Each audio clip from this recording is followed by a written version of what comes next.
দিন দিন তো বয়স হচ্ছে, কিন্তু মনের মতন মানুষ পাচ্ছি না। কেন বুঝলাম না। আমাকে কি কারোর পছন্দ হয় না? আমি কি কারোর মনের মতন না?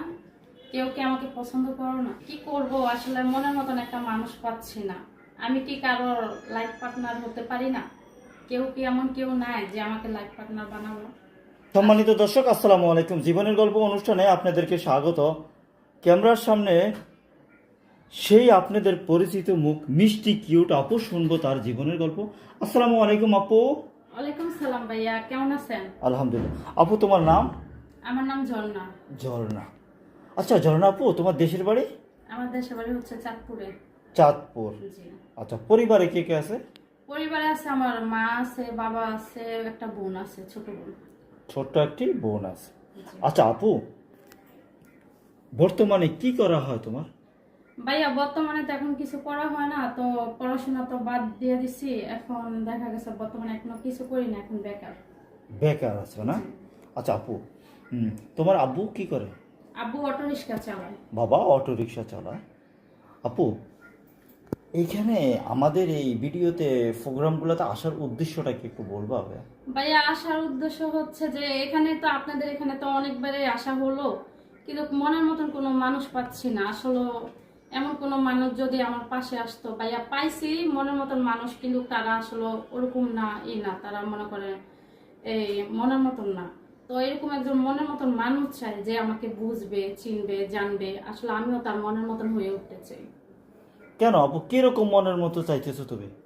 যেমন ধরেন, উনি আমাকে বুঝবে, চিনবে, জানবে, আমিও তাকে বুঝবো, চিনবো। সে আমার মনের মতন হতে হবে, আমি তার মনের মতন হব। এরকম একটা ভালো হাজবেন্ড চাই, মিষ্টি কিউট হাজবেন্ড চাই। দর্শক, আপনারা শুনছেন ঝর্ণার জীবনের গল্প।